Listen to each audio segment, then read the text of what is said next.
The Indian Ocean is one of the most strategic seas on the globe.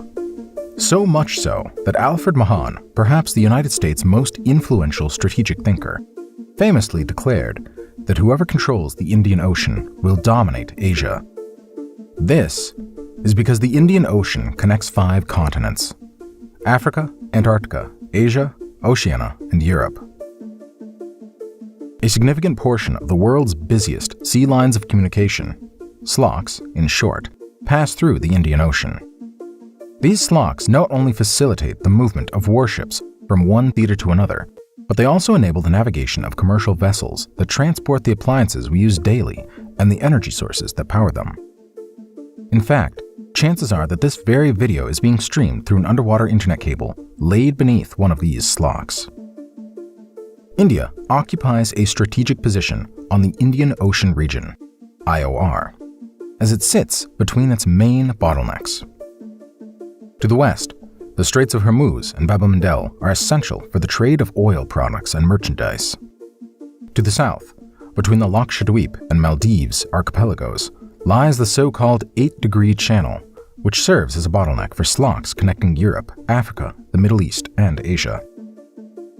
Finally, to the east, through the Andaman and Nicobar archipelago, India controls the western gateway into the Malacca Strait, the main connection point between the Indian and Pacific Oceans.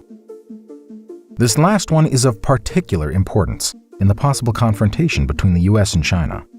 In the event of an unlikely invasion of Taiwan, the Malacca Strait will be one of the first regions to see a flare-up in tensions. In many ways, India's foreign policy is embodied by the Andaman and Nicobar Islands, which sit at the root of its Malacca dilemma. Should India enter the conflict between China and the United States? And if so, on whose side should it stand?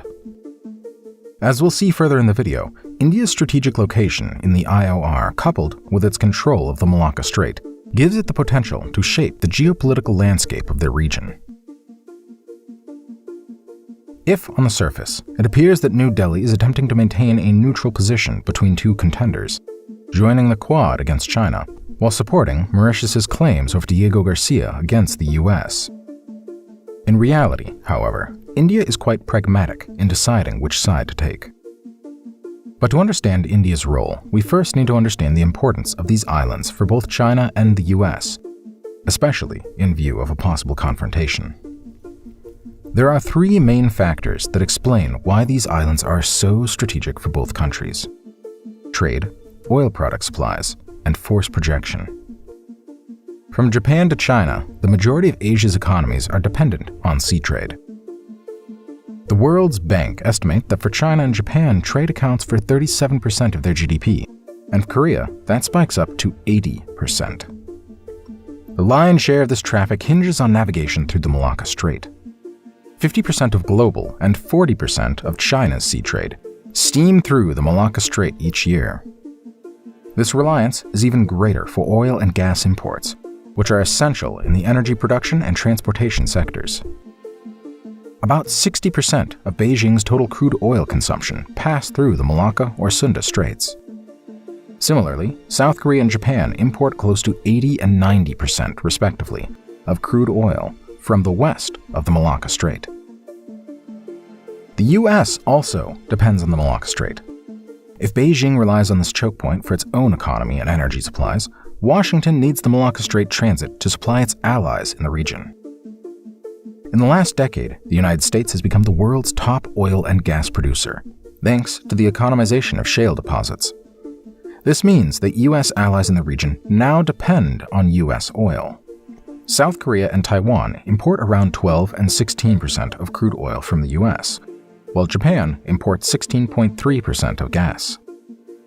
The majority of US oil production happens in the Gulf of Mexico, meaning that tankers take the Indo-Atlantic route, relying on the passage on the Malacca Strait. The protection of trade and oil supply lines is of paramount importance to both China and the United States. As such, both countries value the ability to project force in the Indian Ocean region, the IOR. In the case of a conflict, China's interests would be to protect its supply lines while denying those of US allies such as Taiwan and Japan, and vice versa for America. To this end, maintaining a stable presence close to strategic choke points, which are the most efficient access denial points, is a sound strategy for both countries.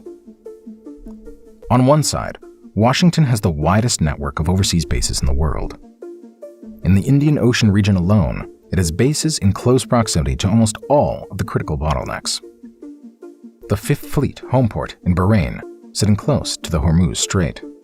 Camp Lemonnier in Djibouti being less than 100 miles from the Bab el-Mandeb Strait. Diego Garcia at one end of the 8-degree channel, in Lakshadweep, Maldives, Chagos island chain.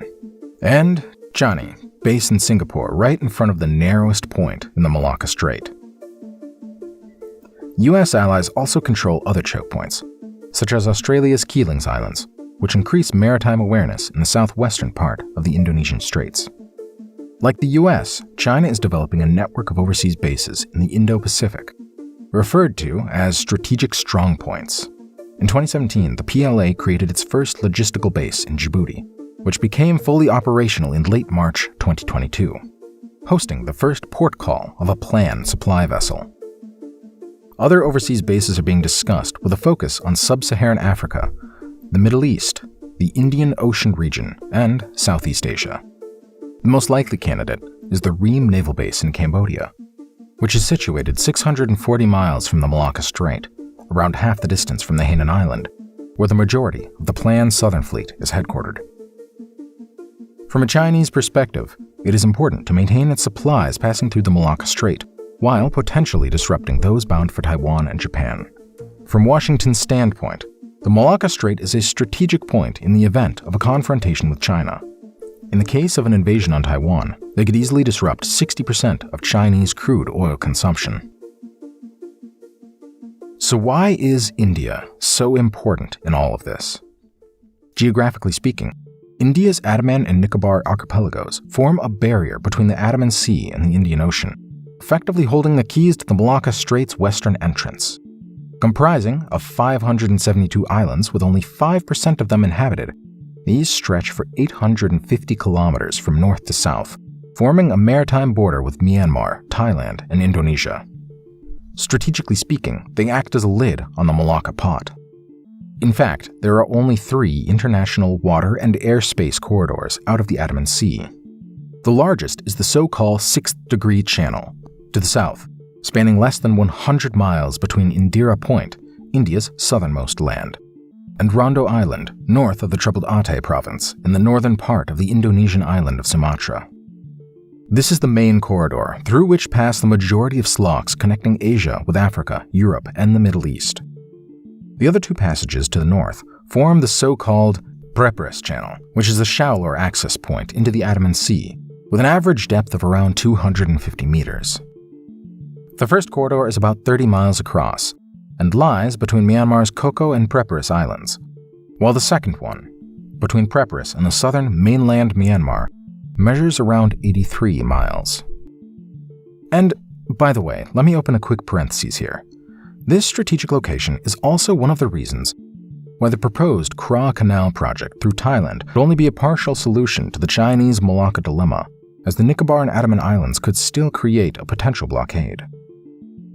The 2 archipelagos are in many ways the symbol of New Delhi's maritime strategy, pivoting between the Pacific and Indian Oceans, between China and the US. India's first and only tri-service command is the Andaman and Nicobar Command, headquartered in Port Blair since 2001, which apparently was also under surveillance of Chinese spy balloons back in January 2022. If a conflict were to happen between China and the US, which side would India take? Evidence would suggest the United States. India's interests is first and foremost to maintain its territorial unity and keep its political influence predominant in South Asia, which starkly contrapose it against China. India and China have had a long history of border disputes, most notably in 1962, where India lost the Aksai region to China. Additionally, China's attempts to challenge the status quo in India's backyard, such as the Gulf of Bengal, the Maldives, and Pakistan, are seen as a direct threat to India. China has also encroached on India through the infamous String of Pearls and by developing military ties with 3 of India's neighbors: Pakistan, Bangladesh, and Myanmar. According to the SIPRI data, these 3 countries are the main recipients of Chinese military exports, including missiles and submarines. In contrast, India does not perceive the same level of threat from the US. There are no territorial disputes between the 2 countries, and they are geographically far apart enough that their core interests are not in conflict. In fact, the US and India rely on each other in many ways. The US uses India's political influence to project its own agenda in South Asia, while India uses the US Navy and its close allies, such as Japan and Australia, to guarantee maritime security in the Indian Ocean region. So if an invasion of Taiwan were to happen, or the US-China confrontation were to escalate into a conflict, what would be these islands' roles? Strategically, these islands play 3 important roles. First, they act as an outpost to improve maritime awareness for India and its Quad allies, as demonstrated by the annual US-Indo-Japanese Malabar exercise. It is highly probable that ASEAN members would maintain a neutral stance in case of a US-China conflict. Therefore, military ships and aircraft traveling from the Pacific to the Indian Ocean would be forced through the 3 international corridors in the Andaman Sea. India could easily install hydrophones and radar to control the surrounding air and sea spaces. Second, they serve as a forward operating base for India's deterrence capabilities. The central Andaman Sea creates a pocket almost 4,000 meters, or 12,000 feet deep, where India can advantageously deploy its submarines. On the one hand, New Delhi can maintain its nuclear-powered submarines, armed with ballistic missiles, creating a realistic deterrence capability closer to the Pacific Ocean. On the other hand, the Andaman Sea is the perfect spot to deploy area denial capabilities. Part of India's diesel attack submarines could operate directly from the Andaman, instead of the Visakhapatnam naval base on the Gulf of Bengal. Without the need to travel longer distances, these submarines would rely on less refueling, extending their operational time. As the northern part of the Andaman Sea is also much shallower, less than 600 feet, it makes it riskier for enemy submarines to pass through here and funnel them along India's controlled areas, creating a formidable tiger den. Third, the Andaman and Nicobar Islands are the springboard for expanding India's strategic space towards the western Pacific Ocean and Southeast Asia. The archipelagos connect India directly with the Association of Southeast Asian Nations, ASEAN. Though China is by far the association's main trade partner, accounting for 22% of trade, India has been steadily increasing its presence in the region. In the last year, it experienced a 40% trade growth, and now account for 3% of total trade. In particular, India's main ASEAN trade partners are Singapore, Indonesia, and Malaysia respectively, which alone accounts for almost 70% of its trade with the association. These are also the countries that directly border the Malacca Strait, and Indonesia and Malaysia also face the Andaman Sea. By establishing close ties with these 3 countries, India can create a network of countries that have a direct interest in the Malacca Strait, pushing its political influence towards Southeast Asia and the Pacific, while counterbalancing Chinese influence. Despite the strategic importance of India's islands, they can do little without the necessary maritime capabilities.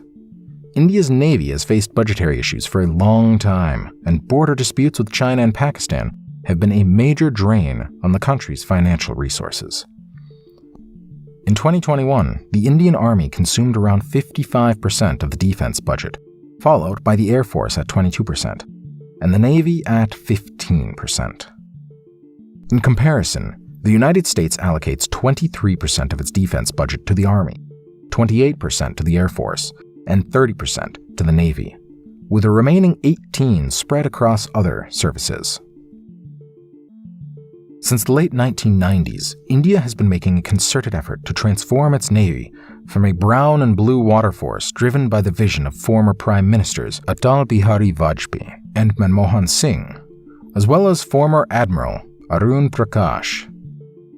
However, India must re-evaluate its maritime strategy in order to fully realize its potential in the region. This means investing in the fleet and the necessary logistical infrastructure to support it. But most importantly, Mahan's words are a reminder of how potentially influential New Delhi's can be in the region. Thank you so much for watching, and hope to see you at the next one.